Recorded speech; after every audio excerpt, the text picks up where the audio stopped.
Thank you, Akash Mitra, and a very warm welcome from me as well. It's great to be here and online too. So yes, as Akash Mitra said, we're starting a brand new series, and it's a very exciting one. Symbols of the Tantric Path, is that what it's called? Symbols of the Tantric Path. So you may have heard the word Tantra, Tantric. How many of you have heard that word before? Yeah, it's a very popular word these days, with all kinds of connotations. But you're going to get Buddhist Tantra tonight. Sorry, and the word Tantra really means woven together. It's like a threads coming together to create a weave with. And really, from a Buddhist point of view, that means you bring everything together. Everything's included. Everything in your experience in your life can be included to help you progress on the path of development. That's kind of what Tantra means, woven together. And Buddhist Tantra came from this the sort of wave of Buddhism called Vajrayana Buddhism. So there were several waves or phases of Buddhist development, and you got the Theravada or early Buddhism. It still continues, but it was very much the wave that started from the historical Buddha 2,500-600 years ago, and it really said, look, we need to keep as close as possible to the example of the historical Buddha, to the stories, to the teachings, to the practices. That's where enlightenment began, and let's keep close to that. So that was Theravada or early Buddhism. And then a next wave came in and said, that's all great, but really we've got to remember that actually we're not just practicing for our own individual enlightenment, like under the proverbial tree, as it were, that the Buddha was. We're really practicing for the benefit of all beings, because we're all in this thing together, and really we need to think about others. So it brought out the sort of altruistic dimension of practice. Because when you think of Buddhism, it's very much like, oh, I'm just doing it for myself to kind of, sort myself out, and the Mahayana Buddhism said, no, there's a greater way. And this greater way is about really thinking about others and supporting others to develop. So they had this ideal called the Bodhisattva ideal, which is where, somebody who's really advanced, who's really going for enlightenment, almost there, says, I can't just do it for myself. I've got to be here for lifetimes supporting others. So that was Mahayana Buddhism. And then Vajrayana Buddhism, where Tantra comes from, said, that's all great, but remember that actually life for most people, for all of us, is short. And we can't just focus on these lofty ideals around being here for lifetimes. We've got to make use of this moment, this life, because we've got to wake people up. It's an urgent situation we're in. We're in a crucial situation. We need to make use of every aspect of our experience in order to break free. So Tantra, Vajrayana Buddhism says, we make use of our body, our speech, our mind, everything is included. It's not about concepts, and rules. It's not really about lofty ideals. It's about your everyday experience, making use of every day, making use of your whole experience. And so actually you have with Vajrayana Buddhism mantra, a lot of mantra chanting, because that's making use of your voice, your speech, a ritual, which is making use of your body, body, speech, mind, yeah? And then the mind is not just about meditation as such, it's also about imagination, yeah? And the creative. So what Vajrayana Buddhism really focused on is that actually there's so much more, that we're quite complex people. So we've got these rational minds, our logical minds, but that's only a tiny part of us. We've got these emotional lives, we've got this unconscious self that we're barely aware of, we're not aware of, it's unconscious. And we're not going to attain liberation, we're not going to attain freedom unless we engage everything. Our rational, our emotional, our unconscious. And you can't get to the unconscious, you can't even really get to the emotional by concepts or just ideals. You need images, you need stories, you need symbols, because that sort of bypasses the intellect and gets straight to the heart of the matter, even the kind of bones and guts, as it were. You know, Tantra really does sort of wake you up if you engage in it, because it's involving all of you, all of us. And I've seen people here at the Buddhist Centre, you know, sort of come off the street, you know, for the first time, just wandering. People do that all the time. Go, what's this place, you know? And they come, and they might come in the middle of a festival where we're doing a big ritual. And they won't know anything that's going on. They won't know the chanting, the mantras, they won't know anything. But they'll sit there and they'll take it all in. And I see them sometimes they're a bit like, oh my God, what have I walked into? But more often than not, at the end, they'll be like, wow, this is amazing. And really what they've seen, they might have experienced a lovely environment, but really they've seen something about themselves, because it's engaged their energies, it's engaged their imaginations, and they go out with a completely different sort of perspective. Yeah. Whether they come back or not and then continue is a whole nother thing. But in that moment, something has touched them and bypassed their sort of rational, normal way of seeing the world. So that's the Tantra. And I when I first encountered it, I was very excited. Actually, I was thrilled. But it was also very foreign. It was also the kind of symbols and the images. I thought, I know I've never really encountered some of this stuff before, and yet I was thrilled and excited because it sort of spoke to me. The metaphor I have is like going to an unknown country. Maybe you've heard about this unusual foreign country, and you think, oh, I must go there. I need to break out of my habits and routines. I need to experience something different. So you sort of go to this unknown country, this foreign country. And you're really, as soon as you get there, there's different language and sights and smells and foods, and you're in it.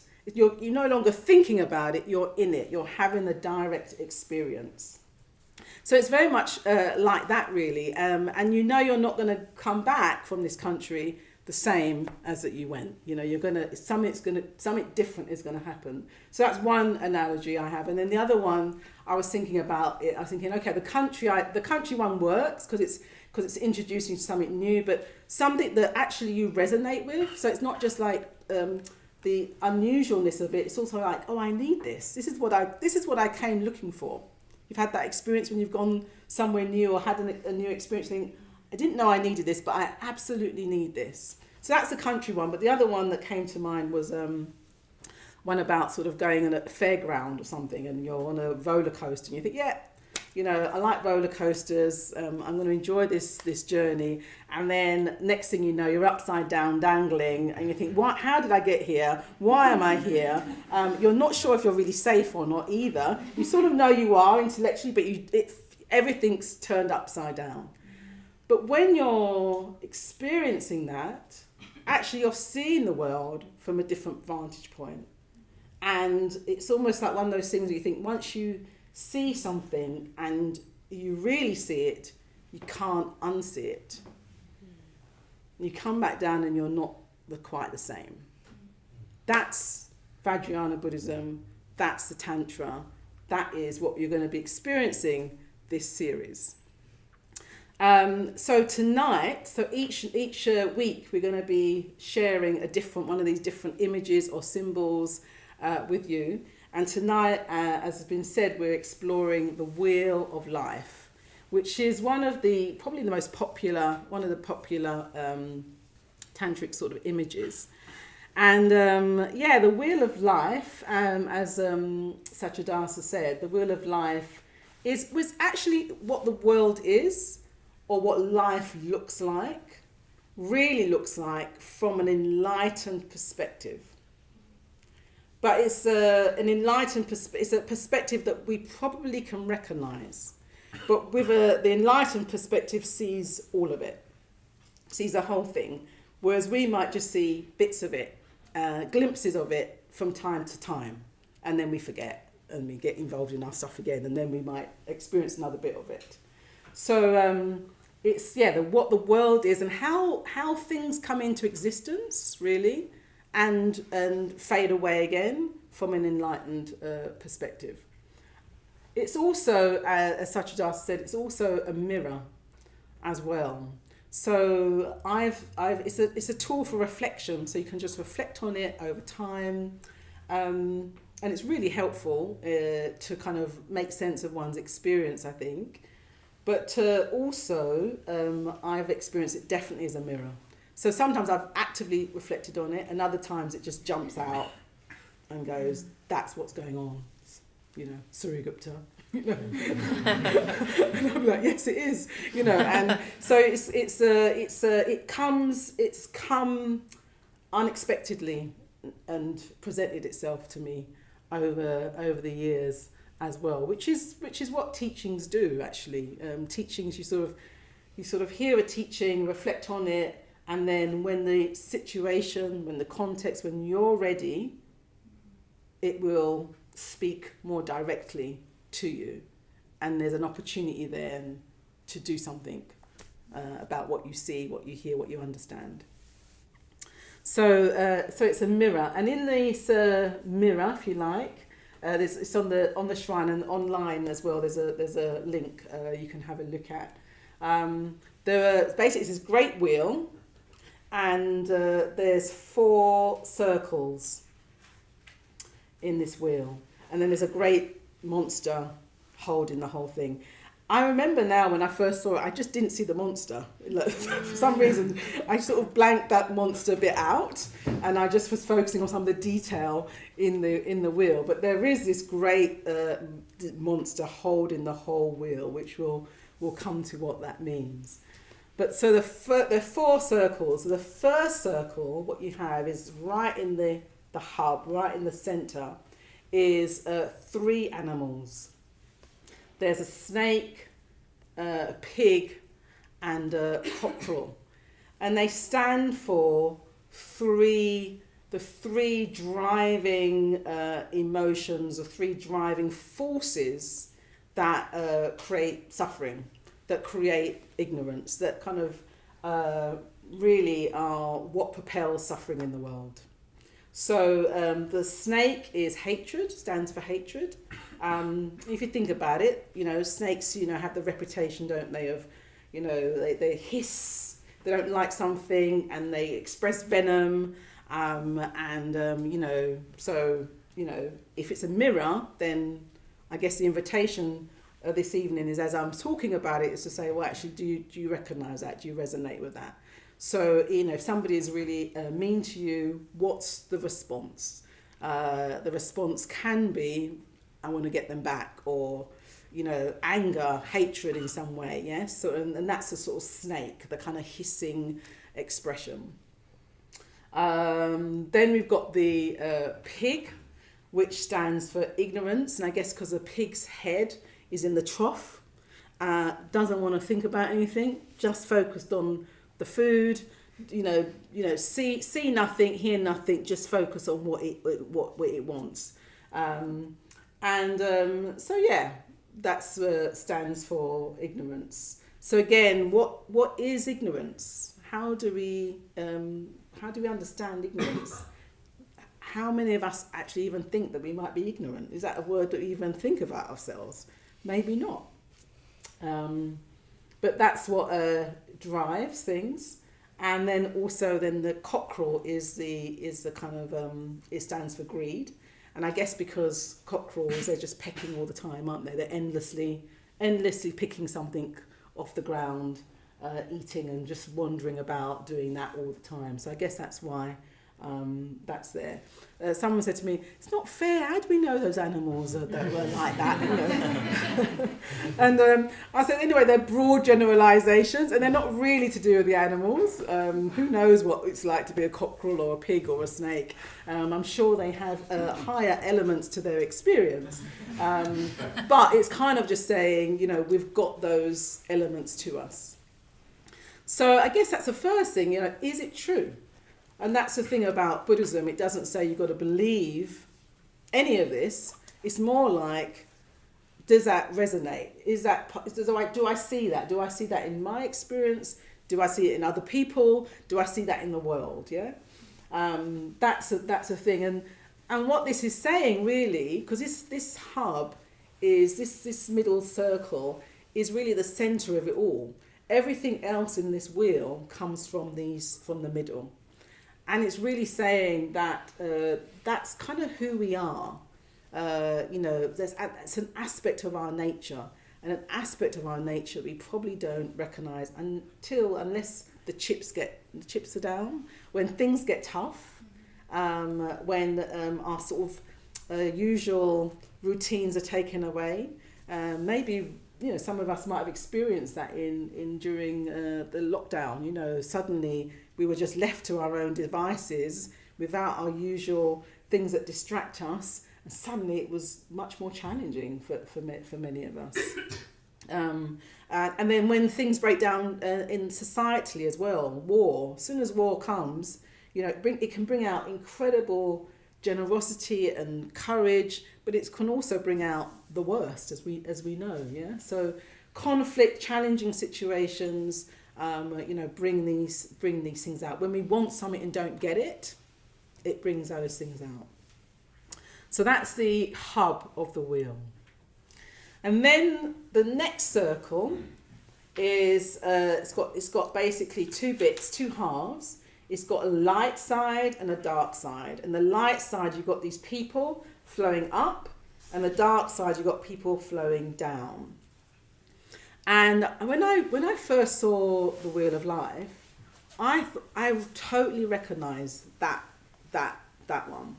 I'd sort of had an experience of it myself when I was about 14 years old, because at 14 I was going through a bit of a difficult time, and I got into some altercation, being picked on and things at school, and I got into a bit of an altercation. I'd sort of had enough, and the teachers thought they would teach me a lesson, because I was a good student on the whole. They thought we need to teach her an early lesson.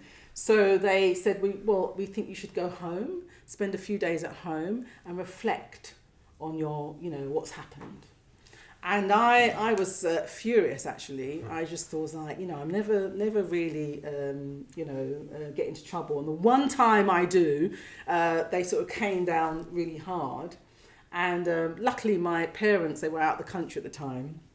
They had to go to the Caribbean. And so I was being looked after by my older sister and a neighbour. My older sister would go out partying a lot. So I really was left a lot by myself.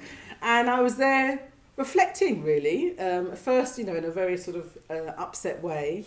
And then I did think, how did I get here?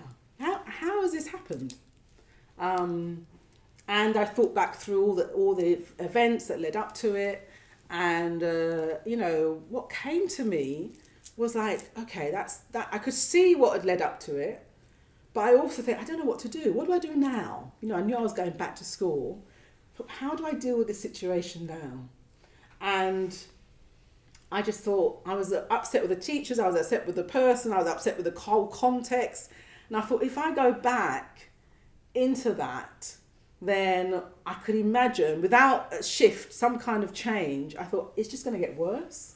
I thought, I'm going to get more annoyed with everybody. I'm going to feel more sort of hard done by. And I could feel like this, as I was thinking that, I could feel things getting tighter and tighter and narrower and narrower. And it was like this sort of I could see this downward spiral, just getting narrower and narrower and darker and smaller and smaller. And I just thought, I don't want that. That can't be my experience. I'd seen it play out with other people. I'd seen people become, get completely excluded from school, and, or just be angry all the time. And I just thought, I don't want that for myself. So then what do I do? And then actually, as I thought that, a whole nother image came, which was actually, if I go back and I somehow not rise to the bait, and somehow find other people I can sort of engage in, and somehow gets a bit more support and some help, and somehow, actually realise I want to be better than that, then I might not find myself in that corner. And I actually, as I was thinking that, this sort of much brighter, more expansive sort of image opened up. I thought, that's what I want. So really, when I saw this, I thought, I know that experience. I know that choice. That's what that circle is. It's representing a choice. You know, do we respond to challenges and pain and difficulties with further reaction, further negativity, or can we shift and respond in a way that's more constructive, that's more positive, that's a bit more expansive, a bit more open? So yeah, I recognise that. Although when I was reading about it said actually, yeah, but it's still a circle. You still it's still in a round. So is there a way out of that reaction thing at all? So it's saying that it's not just about being good. It's about more than that. It's about how to live in a way that ultimately you can free yourself from that kind of oscillation completely. So that's the second circle. The third circle is what probably we really think about when we think about the wheel of life, because you've got these 6 realms which describe 6 ways of being, ways of living, even states. So traditionally, it says there are 6 realms. There's, well, probably more than that, but there's at least 6 realms. And actually, in our day-to-day, we normally think of, well, there's just a human realm, isn't there? There's us. And then we think of animals and creatures and things. Are there any other realms that we commonly think about? Just those 2? The spirit realm. Okay, so some cultures have really connected to the spirit realm. Where I grew up, I grew up here actually in East London, but I'm from originally Caribbean, African Caribbean. So in that culture, absolutely, spirits were just, it just was accepted that there are spirits that hang around. Often when they're dissatisfied, they're not happy, there's unfinished business, then a spirit, the body's gone, but the spirit hangs around. And certainly I've definitely been to places where I can feel there's energies, and I don't know where these energies are, where they've come from, but it doesn't surprise me. So I'm a definite, there can be spirits, but you don't have to believe it. But in Buddhism, traditional Buddhism, there is this sort of spirit world, and it's in the wheel of life. You have the animal realm. You have the spirit realm, but it's called the hungry ghost realm. So it's a very particular form of spirit. It's a spirit or a hungry ghost that basically, it's deeply unsatisfied. Its needs have not been met. I'll come back to that. The third realm, there's a hell. We talk about hells. Buddhism as well, traditionally, can talk about hells. And again, traditional Buddhism will say, there are hells. In lots of religions, there's a kind of hell, which is just, it's hell, isn't it? It's just, unpleasant. I mean, even if we don't believe in it, we use that language, right? God, it was hellish. So actually, somewhere we have this sense that there is something that is, terrible. So we have a hell realm. We have so that's the animal, ghosts, hell. Then we have the human realm, which we're in. And then we have the other one, opposite to hell. Heaven. We say, it's heavenly, yeah. So again, that's a language that we use. And of course, heavenly realm is, it's all bliss, isn't it? It's just lovely, it's all pleasure. I don't know if that's what the other religions think of it, but that's what this is. It's a kind of pleasure realm. And then you've got another one, it's a demigod realm. It's half godlike realm. And in this one, it's more the kind of realm of the elite. I was talking in the break about elite athletes and things. It's a competitive realm. And then lastly, is that all of them? So let's see. Animal, hell, hungry ghost, human, God's realm, and the demigod realm. That's the 6 realms. And what Buddhism says is that it can really exist, traditional Buddhism really exist, but my teacher talks about them much more as psychological states, states of mind we can inhabit. And as I go through them, the invitation is, does that resonate? Have I been there? Have I seen it? Even if you've not been there, have you seen it? Do you see it in the world? Do you see it in other people? And how do you feel about it? So let's start with the animal realm, which we've already touched on. So the animal realm is a realm where, basically it's really where your basic needs are paramount. You're looking after, the body. So it's, food, sex, sleep. So that's pretty much it. Reproduction. That's it. That's really what matters. It's also the realm of survival, where you really can only focus on your basic needs. For whatever reason, that is paramount. Yeah. So that's the survival. So it's basic needs. It's a realm of survival. It's a realm of where you only identify with people or other beings like yourself. Yeah. So it's very group identification as well. And it's a realm of being territorial too. Yeah. Mine. Yeah. This is my needs. Mine. So, I looked after my son looked after a dog recently. We never had dogs in the house, and suddenly there was this dog there, and I was a bit like, I don't know if do I like dogs? Anyway, this dog would look at me, these big brown eyes, and I sort of quickly fell in love with this dog. And whenever I was cooking or eating, the dog would be there, looking up at me, and I would just feel an immediate, I think it needs food, and have you fed it enough, And I said, Mum, it's a dog, it just eats, and it doesn't know when to stop. And I was like, really? Like, it was quite a concept for me, So I really began to imagine, what is it like then to really just be concerned with the immediate, the kind of basic needs. And another time I was on solitary retreat, and there was this expanse of grass, and there were these 3 little deers called monk jacks, I think they are. And one came along, was playing under this tree, and I was sort of looking at it, really cute. And then another came along, and as soon as the other came along, they started fighting. And I'd seen them playing earlier on, fine, somewhere else. And then they started fighting. It definitely was like, get off my patch, That's what it felt to me, one was saying to the other. And they were really going at it. And I wanted to say, there's plenty of grass. There's tons of grass. So it made me think, that's what we do, when we think it's mine, when we're focused on just what we want. And actually it's out of these basic needs, this feeling of survival, that again, wars can start.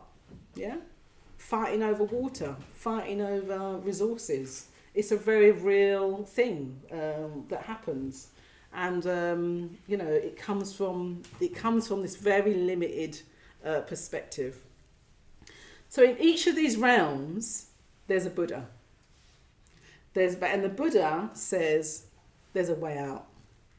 There's a way out. You don't have to be limited to only this way of experiencing life. So the animal realm, I wonder if you can guess what the remedy is for the animal realm. Or when you're in that kind of sleep, sex, food, state, survival, what actually lifts you out of that?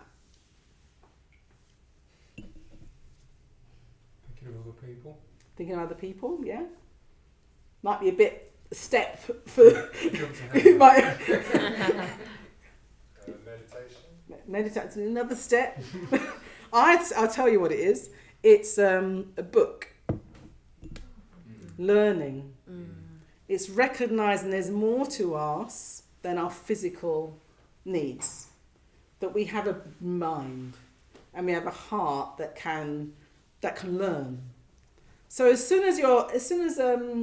you're in that, And even the survival thing, it's sometimes they say actually that Maslow's hierarchy of needs, isn't it? That if your survival's at threat, it's actually hard to really learn. But as soon as you got your basic needs met, then the mind wants to move towards something else. So it's just a really helpful thing to remember that if you're in that, pick up a book, engage in some culture, recognise there's more, and suddenly one's experience is expanded. So the next realm is the hell realm. So the hell realm is a state of intense suffering when you really don't know what the way out is. And it can be a state of oppression when you're feeling like a complete victim of situations and circumstance. It's also a state of oppressing, where you don't see the humanity of another. That's also a hellish state. Even if you might not realise that, I'm always really struck by people like who say have been political prisoners, or they've been in jail for a long time, and they can come out and go, oh, they felt compassion for their guards or for their oppressors because they could see that they were disconnected. I find that really, it's very moving when that happens. So the hell state is a state of being deeply oppressed and not knowing a way out, or oppressing, or just being tormented. And again, just deep, just intense suffering. And, again, there might be times in one's life when that feels like that's what's going on. I've certainly had moments in my life where I'm just like, I don't know how I'm going to get out of this one. And what helps, so the Buddha in this realm has a thing called amrita, nectar, ambrosia. And, it's kind of like imagining, I don't know, you're deeply thirsty and you don't know where you're going to get water from, and you feel like you're going to perish, and then someone comes with clean, fresh water. And there's such, gratitude and straight away you feel helped and supported and refreshed. It's like that amrita, nectar. It's like a balm. It's something that's like a balm to one's soul, to one's spirit, to one's heart, body as well. But the amrita also stands for nirvana, also stands for enlightenment. And this is really interesting because it says that actually when you're in your deepest, darkest place, there is also the greatest opportunity. Because you really know what suffering is. No one has to tell you. You don't have to read about it. You know the experience. And you're desperately wanting to get out of that. So if you hear the truth at that point, it can really touch you deeply. You really want to move towards it because you want that way out. So amrita stands for enlightenment, and if you're in that state, certainly in my experience, when I've been in these challenging spaces, I've also learnt the most. I've grown the most. I don't want to revisit them, absolutely not. I want the God realm, really. But I also know that I've grown the most in that. So it's seen as a quick path to awareness, to enlightenment as well. So that's the hell realm. And then we come on to the hungry ghost realm. So these three realms are the tough ones, really. The hungry ghost realm, and it's a very particular type of spirit. It's basically a being with these huge bellies, but a tiny throat and mouth. And it's so tiny. You've got this belly, and the belly really represents need and something that needs to be fulfilled. But the mouth and the throat is so small that not much can go in. So you can never be nourished, can never be fulfilled. And actually, if you do manage to get something in, some of the stories of this says it then turns to fire. So it's a state of frustrated craving. Addiction would be in this realm where you go after something, you get it, but you just want more at the end. You're left feeling more depleted than the beginning, and it's a cycle that just keeps going. So it's a really desperate state as well. It's also if you feel unloved, if there's that feeling of being deeply unloved, and no matter where you look, it's not doing it. So what's the response? What does the Buddha gives something here that really works, and it gives simply nourishing food and drink, and something that the hungry ghost can actually take in. And this is really saying that when you're in that deep state of craving that's not being met, and it can be, I say deep state of craving, but it can also be the kind of scrolling, it can also be I want some entertainment, but I don't really know what I want, so I'm going to keep scrolling and going from one thing to the other. And I discovered TikTok recently. So I know that now. I'm like, you can just keep going and think, hang on a minute, how long have I been on this thing? So it's basically, it's that state of unfulfilled. It's also when you open the fridge and you're hungry, and the fridge might be full, and yet nothing really satisfies. So it can be that intense craving of addiction, but also the everyday, nothing's quite meeting the spot. So it gives it food and drink. And what it's saying is, when you're in that state, you have to really get to what the real needs are. The real need might not actually be for food or for scrolling. There's a deeper need that wants to be met, that needs to be acknowledged, that we need to make space for. And when you get that deeper need, you will find, the craving will dissipate, will lessen. And there is an opportunity for fulfillment. But we can't do that whilst we're in the circle. So that's the hungry ghost. And then we get to the human realm, where we physically exist. But what is it to really be human? That's a question that Satchidasa asks in the meditation. What is it really? If it's true that we can be in all these different states, hell, the hungry ghost, the animal realm, then what's a distinction of being human then? Anyone? Ego, okay, yeah. Possibility for growth. Here, right there, yeah. What's in the human realm? There is, if you look at the images of it, you'll see people making things, doing things, working, doing something productive, resting, playing. There'll be sadness, there'll be pain, there'll be joy. That's a human realm. It's a very unique opportunity where everything comes together. Pain and joy. And what the Buddha says is that is great. That is great. Keep being productive. Keep resting. Keep engaging. Keep building relationships.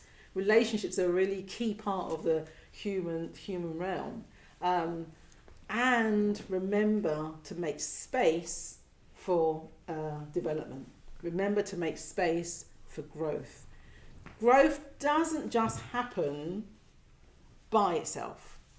You have to make an effort. Some growth that happens, but actually for it to be maintained, to deepen, you have to make an effort. And then we have to go for space to that as well. So that's what that says. And Bhante Sangharakshita says that actually our first major goal of practicing, spiritually developing, is to live happy, healthy human lives. That means a life that there is production, there is creative activity, but there's culture, there's connection, there's building relationships, there's learning what does it mean to be in community.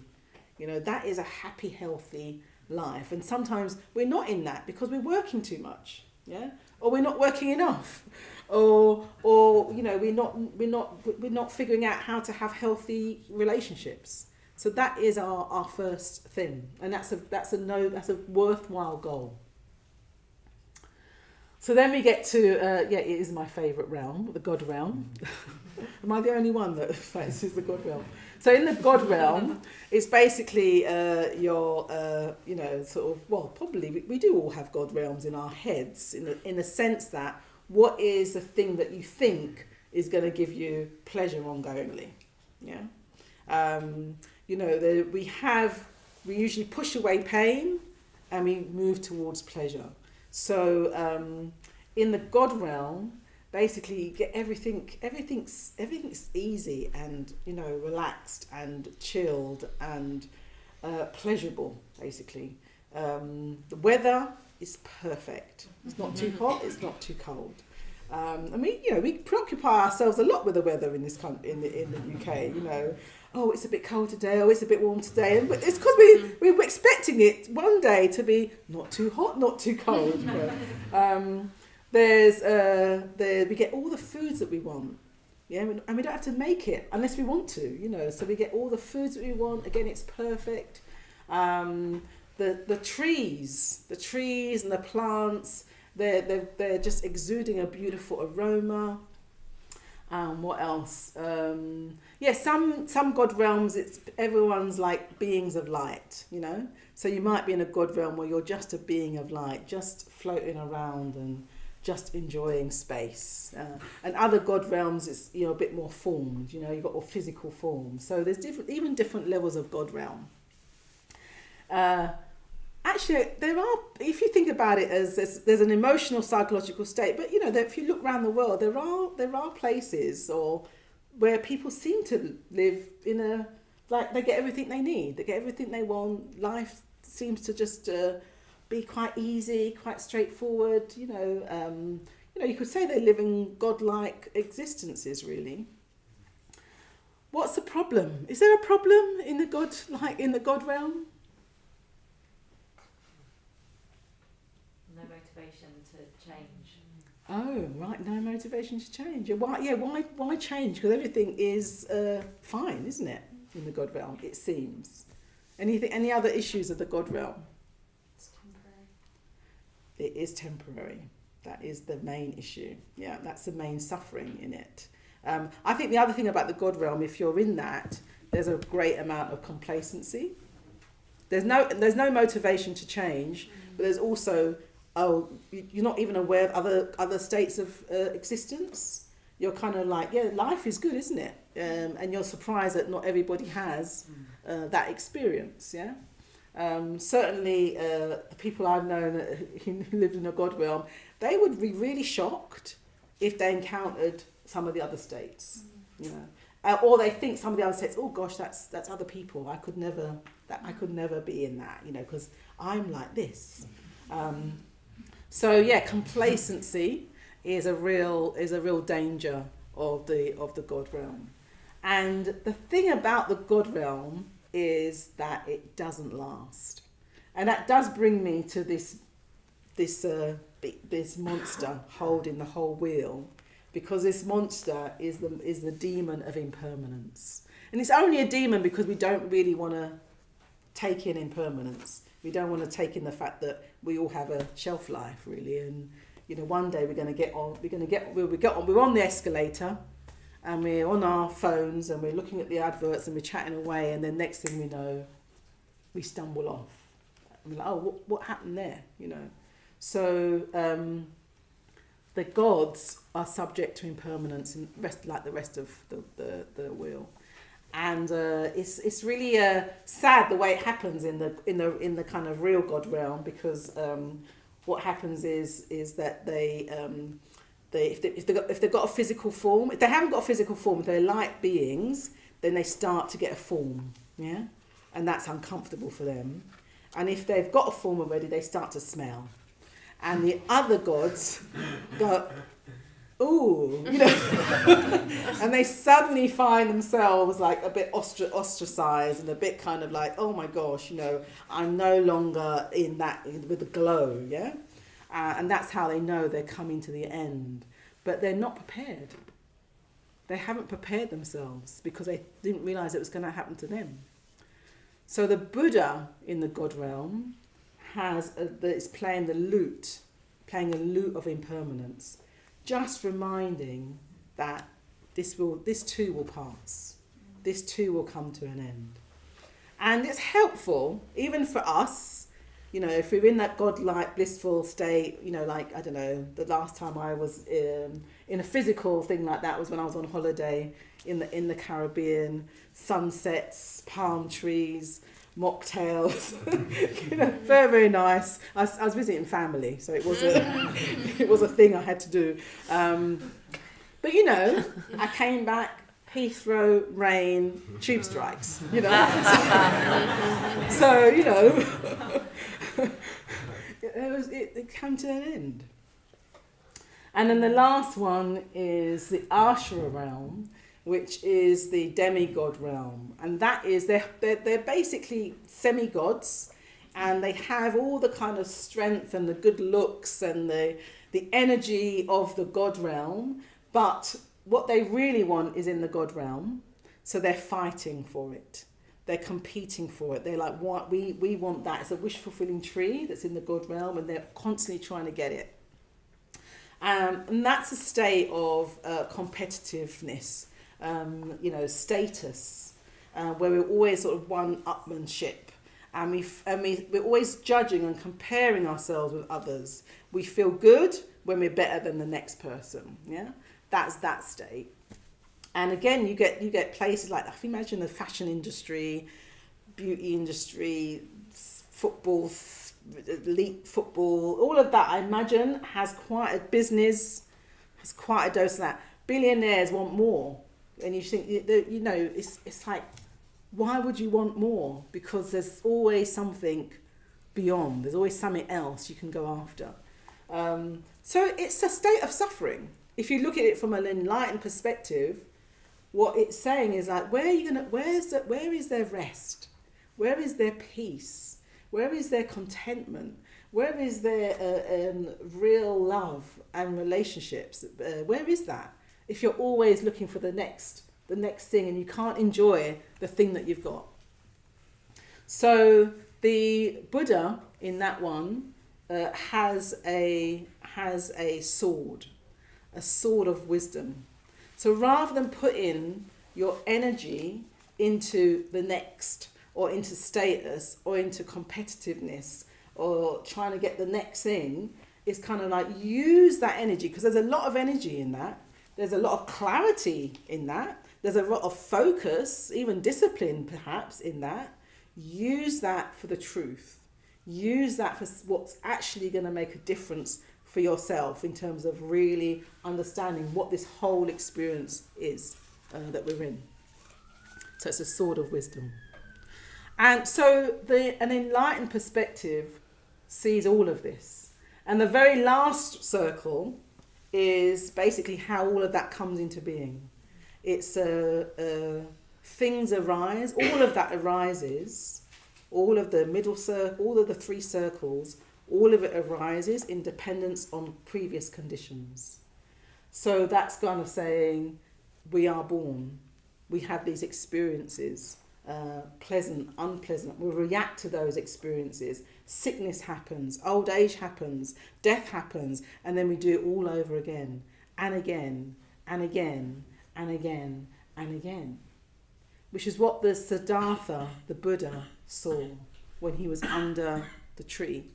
And in his enlightenment experience, he saw all his many previous lives. And maybe he saw the last one and thought, oh gosh, you know, look at that life I had. And then he saw the one before that and the one before that, until he saw hundreds of lives. And he saw this pattern repeating itself again and again. And then he saw it in everybody else's experience as well.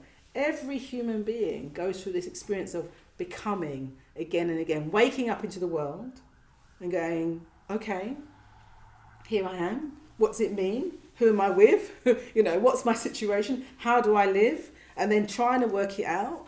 And then at some point, suffering, trying to create happiness, suffering, at some point getting sick or old and dying, and it happens all over again.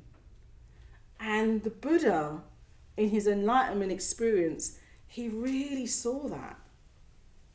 And I imagine that his mind just fell open, all the walls, all the defensiveness, or just fell open, and his heart burst open. And this kind of love poured through, this kind of, oh God, we're doing it again and again. And we keep forgetting each time. We can forget what we went up the stairs for, what we can forget in a moment, can't we? We can go, right, I'm really going to meditate, and the next day we wake up and we've forgotten that motivation, that reason we're doing it. So we're very forgetful creatures, as it were. And what it's saying is that we do that from life. We do not just do that from moment to moment. We do that from lifetime to lifetime. Every new life is right, okay, what is this then? How do I live it? How do I make the most of it? What does it all mean? Samsara, this is also a wheel. The wheel of life is also known as samsara. Have you heard that word? You have nirvana, which is enlightenment, and you have samsara. And the translation of samsara means wandering, aimless wandering. And what it's really saying is that we're constantly searching.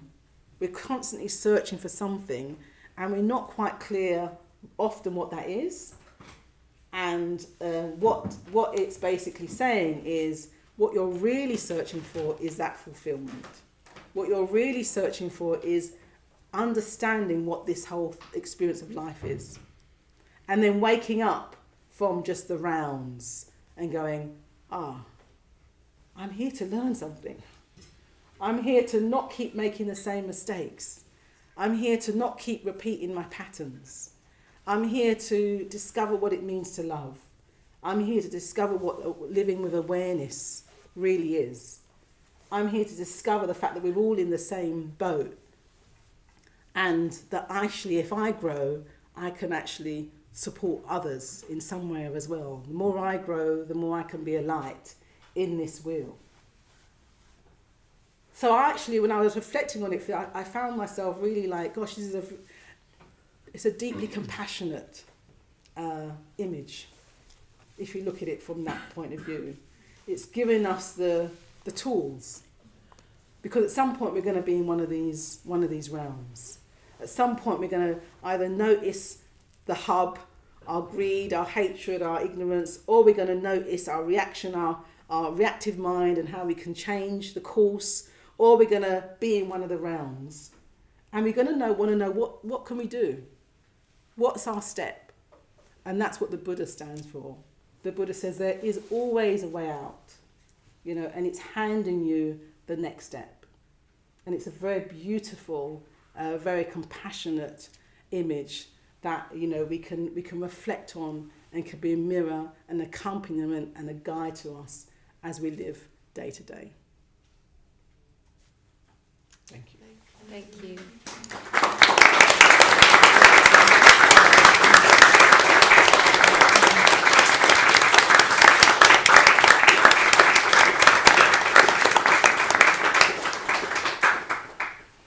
Actually, there was somebody put their hand.